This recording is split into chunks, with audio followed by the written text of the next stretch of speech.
the current view of situation in Bangladesh after the mass uprising and unceremonious end of the toppling of Bangladesh government.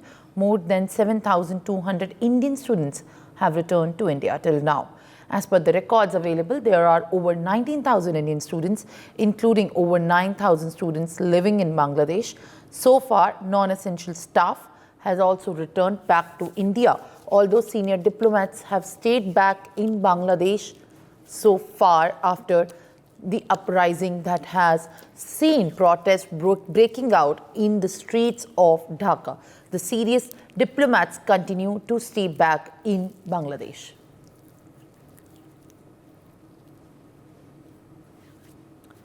Where we have seen how Bangladesh has continued to give the signs of worry as the government has been toppled and Sheikh Hasina continues to be in India.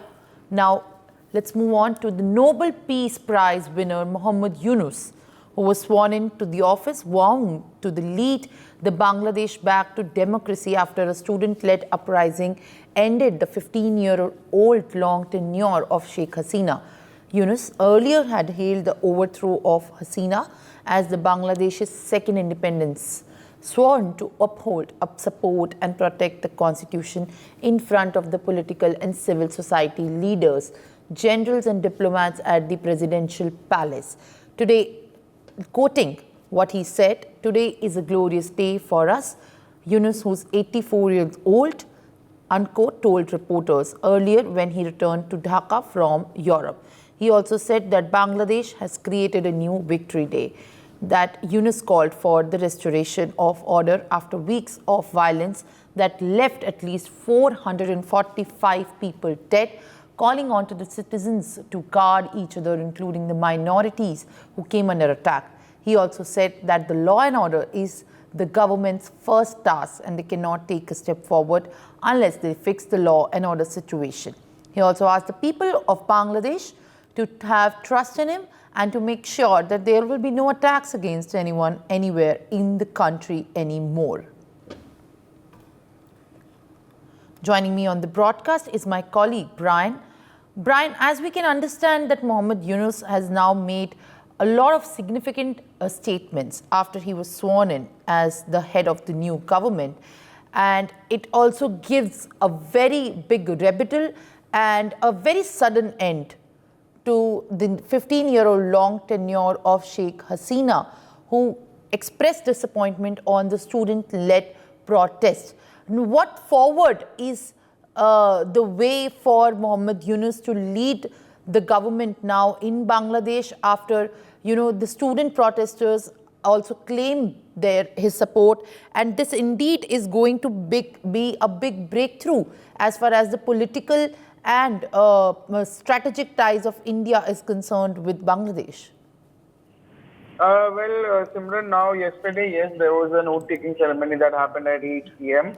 At Bongo Bhavan, and now after that, the 14-member interim government, which was led by Nobel laureate Muhammad Yunus, was sworn in just 3 days after Sheikh Hasina stepped down as Prime Minister and left Bangladesh. Now, yes, even President Mohammad Shahabuddin also administered the oath to the 84-year-old Yunus as the chief advisor of the interim government, along with the cabinet members during the ceremony that happened at Bongo Bhavan at the official residence of the president. Now, yes, the event was also attended by military officers, BNP Secretary General Mirza Fakhrul Islam, Jamaat-e-Islam Amir Shafiqur Rahman, Jatiya Party Chairman Ghulam Mohammad Qadir, and foreign diplomats from UK, Japan, China, and the Philippines, Iran, Argentina, Qatar, UAE, and even Netherlands.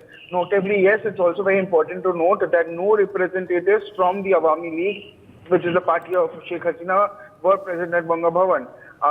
Even following Muhammad Yunus, also 13 out of the 16 advisors of the interim government also were sworn in. The cabinet members include Saleh Uddin Ahmad, Asim Nazrul, Adilur Rahman Khan, Hassan Arif, Tawheed Hussain, Sayyada Rizwana, and few others as well.